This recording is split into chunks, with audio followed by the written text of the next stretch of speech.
Okay, so today we're going to tell you some stories, really unsettling ones, actually, pulled from the sources you provided us. Yeah, these are about some genuinely strange, kind of disturbing corners of the internet's history.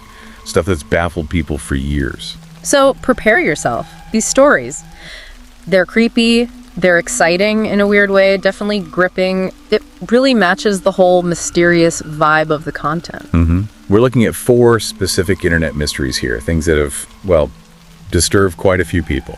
Let's start with one that really crawled out of the online horror scene back in 2015, Sad Satan.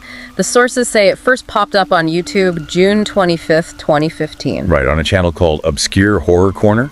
They uploaded the first gameplay video then, and eventually 5 in total. And this wasn't, a normal game. Not at all. The sources make it clear no objectives, no enemies like you'd expect, no ending to reach. You were just there. Yeah. First-person view, navigating these really dimly lit corridors. Exactly, sort of claustrophobic. But the horror wasn't about jump scares, not really. It was the environment. As you walked, the game would just randomly hit you with these full-screen flashes, cryptic symbols, disturbing pictures. And the sound design. Just as unsettling.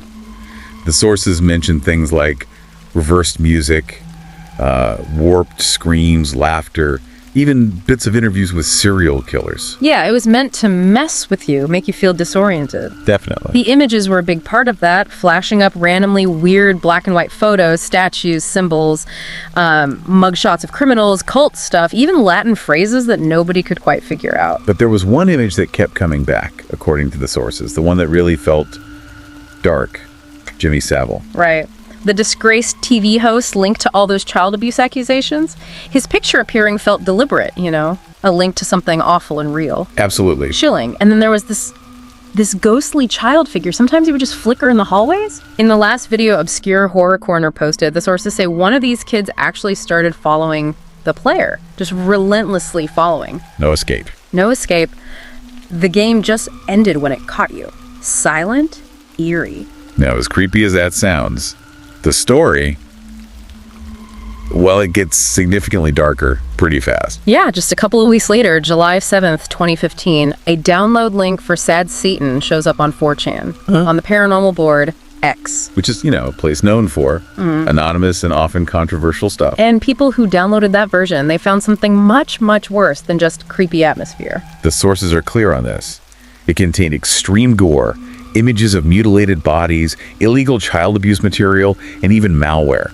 Stuff designed to break your computer. The guy behind Obscure Horror Corner, Jamie, he totally denied any link to that version, swore his was different. He claimed he got his version off the dark web from some user called ZK, and that his didn't have any of the illegal stuff. But sources point out people doubted his story. There were inconsistencies. No one could ever find a working link to his supposed original clean file. It all seemed to vanish. Right. Very suspicious. So people tried to figure out what it all meant. Theories popped up connecting it to child abuse of all the kids in the game. Maybe it was some twisted way to, distribute that horrible content. And the name Sad Satan fueled other ideas, too. Satanic themes, cults, maybe. The sources say the name apparently comes from playing Led Zeppelin's Stairway to Heaven backwards, plus those Latin phrases. After all the controversy blew up, the Obscure Horror Corner channel just disappeared, went silent, abandoned. But the mystery didn't die. People were still intrigued by the original creepy vibe, even though they were repulsed by the illegal stuff. So fans actually made their own clean versions, trying to capture the unsettling experience without the danger. What makes Sad Satan stick with you, based on these sources, isn't just the creepiness or the awful illegal version. It's that you just don't know. The real origin, who made it, how the creepy game and the dangerous one connect, if they do. It's that blurring of lines between digital horror and potentially real-world harm. Exactly. It's unsettling, a real warning about digging too deep online sometimes. Absolutely. Okay, moving on from creepy games, let's talk about something that emerged from Reddit back in 2009. The Lake City Quiet Pills saga, another one the sources say is still basically unsolved. This one starts with a Reddit user called Religion of Peace, later identified as Milo. He was already a bit notorious, moderator of the Jailbait subreddit, which got banned eventually. Right, and Milo's online persona was interesting. He claimed he was this 80-year-old war vet, fought in Normandy, Cold War stuff. Claims that, well, a lot of people didn't buy, especially given how incredibly active he was on Reddit for someone claiming to be that old. Definitely raised eyebrows. Yep. So May 2009, Milo shares a link. LakeCityQuietPills.com. Calls it that old guy's image host. Super basic. Just seemed like a place to upload pictures, but that name, Quiet Pills, it immediately sounded wrong, ominous. Things got dramatic fast. July 17th, 2009, Milo posts his last comment ever on Reddit.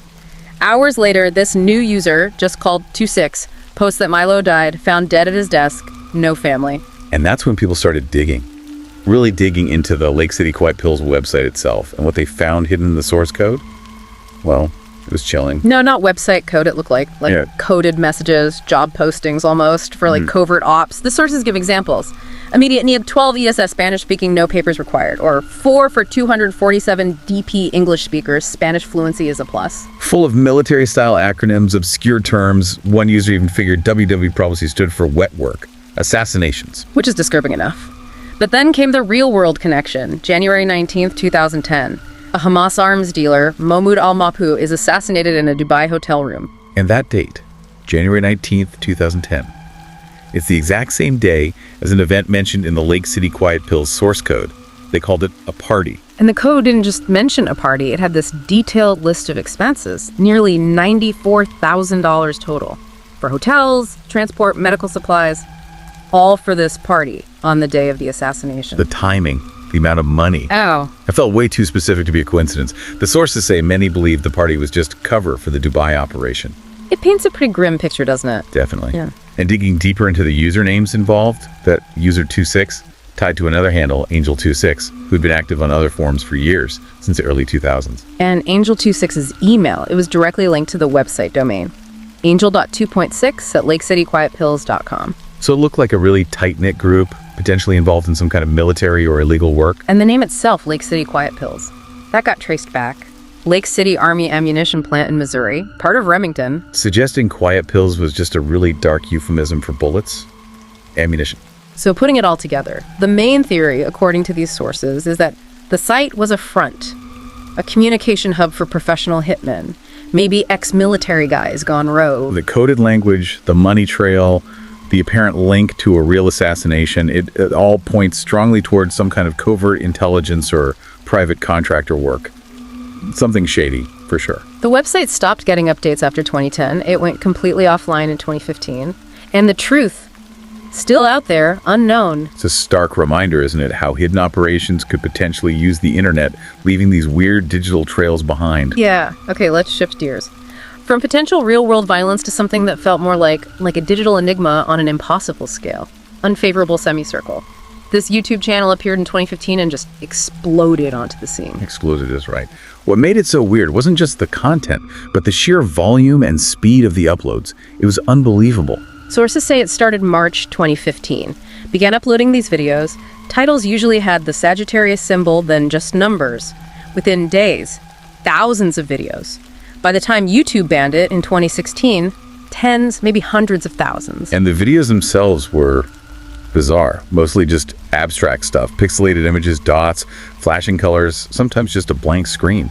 Very strange. Some were totally silent, others had this distorted sound, static or maybe a computer voice reading random letters and numbers, and the links were all over the place a few seconds, up to one that was 11 hours long. But the upload rate, that's what really broke people's brains, according to the sources. It started at 1 every 10 minutes. But by 2016, it was apparently uploading a new video roughly every 20 seconds. Just impossible for a human. Over 200,000 videos total before YouTube shut it down. Naturally, this drove people crazy trying to figure it out. A whole Reddit community sprang up just for this. Theories went everywhere. Was it a modern number station? Like for spies, it had letters and numbers, but the format didn't really match known stations. Could it be an ARG? An alternate reality game? Maybe. But ARGs usually give you some kind of clue to start with. This channel gave nothing obvious. Some compared it to things like WebDriver Torso, which was Google testing stuff, but people were skeptical. Why make it so creepy? The weird visuals, the unsettling audio, seemed like overkill for just testing. The sources mentioned someone claimed in 2022 it was just an art project about abstraction and mystery. But the community, after years of investigating, mostly didn't buy that simple explanation. Right. Many still thought it had to be something darker. Illegal stuff, espionage, maybe even some kind of weird psychological tests run on viewers. Amidst all the noise, a few videos did stand out. One's titled Lock, and D-lock. People analyzed those frames really closely, and the sources say comparing the lock and D-lock frames side by side revealed this hidden, grainy image. Looked a lot like the Voyager Golden Record. The disc sent into space with sounds and images of Earth. Weird connection. There were other little potential clues, like a series near the end called Brill, but nothing really solid ever came from decoding attempts. That 11-hour video was maybe the most famous, almost silent, but some said it crashed their devices. And then, boom, February 25th, 2016. Right after the BBC ran a story on it, YouTube banned the channel. Permanently. YouTube never gave a clear public reason. Probably flagged as spam because of the insane upload rate, right? But the lack of official explanation it fueled more theories. Was it something darker they didn't want public? After the ban, it got even weirder. Similar accounts popped up briefly on Google, plus they were on Twitter, uploading similar stuff, then vanishing. Yeah. The last known upload, titled Reset, appeared in 2017 and was gone within 30 minutes. And that was it. End of the line. But many people still think there's something more to Unfavorable Semicircle. Something sinister, maybe, that we still haven't uncovered. It really shows how automation and just sheer scale can create these internet mysteries that resist easy answers, even when loads of people are trying to crack them. Yeah. Okay, for our last story, let's go way back. Back to the very early days of the web, like 1997. Mortis.com. This remains one of the biggest unsolved internet mysteries. Yeah, November 14th, 1997, it appears. And it quickly became this object of fascination, a bit of fear, and a lot of head scratching for early web surfers. What you saw when you went there was just stark. Black page, white text, a login prompt, username, password. That was literally it. Nothing else. No clues, no images, nothing. But behind that simple login, that's where it got crazy. The sources say Mortis.com was hosting terabytes of data. Terabytes. In the late 90s. That's an insane amount for the dial-up era. We were talking megabytes, maybe gigabytes if you were lucky. One file alone was supposedly 39 gigabytes. Massive, even now. And the name itself, Mortis, from Latin meaning death. That gave it this immediate creepy vibe that just stuck. It might have just stayed obscure, but it got talked about on forums, 4chan especially. That kicked off the investigation, the snowball effect. Some users claimed they got in briefly, maybe bypassed the login, downloaded some stuff, but they never shared what they found, if they found anything. Which just added to the whole mystery, didn't it? Were they bluffing? Did they see something they couldn't talk about? What really makes Mortis.com stand out as intentionally mysterious, according to the sources, is how it actively avoided being archived. Most sites end up on the Wayback Machine. Right. But not Mortis.com. It used a robots.txt file, basically instructions telling web crawlers, don't save this page, don't index it. That wasn't an accident. That was someone deliberately trying to hide the site's history, its contents, which begs the question, why? Unless you've got something big to hide. When people looked into who owned the domain, it led to this guy named Ling, and he was connected to other weird cryptic sites too. Yeah, the sources mentioned Recthulu.net just said, dead but dreaming. EternalNight.com had only an image of a glowing chess piece. Other sites linked to him seemed to lead to non-existent companies. Very strange. Researchers even found these weird, tenuous links between the Mortis registration and totally unrelated businesses, like a dentist's office. But the address was an empty lot. A high-end security firm, a lamp company, even a bed and breakfast. It just added to this really eerie, possibly criminal, shadowy feel around the whole thing. When Ling himself was apparently asked about it, his explanation was, well, the sources say it was hard to believe. He claimed this massive, terabyte-sized site was just for his personal files, like wedding photos. Wedding photos in the late 90s, needing terabytes. Yeah. Protected by encryption so strong that experienced hackers couldn't crack it. And why would the FBI supposedly get involved? Yeah, that's the other big rumor mentioned in the sources, that the FBI actually took an interest. Apparently contacted some hackers trying to break in and told them to back off. If it's just wedding photos, why would the feds care? The rumor goes that the FBI attention plus all the hacker interest maybe spooked Ling, so he just pulled the plug, took the whole thing offline, wiped it clean before anyone could find out what was really on there. Everything about it, the hiding, the size, the name, the weird links, the alleged FBI stuff, it just doesn't fit the personal storage story. Theories have been all over the place. Sure, maybe it was some huge Usenet archive or personal media dump, but that doesn't explain the secrecy, the name Mortis. The darker theories feel more compelling because of those unanswered questions. Was it a black market? Human trafficking data? Snuff films? The empty lots? The fake addresses? The heavy encryption?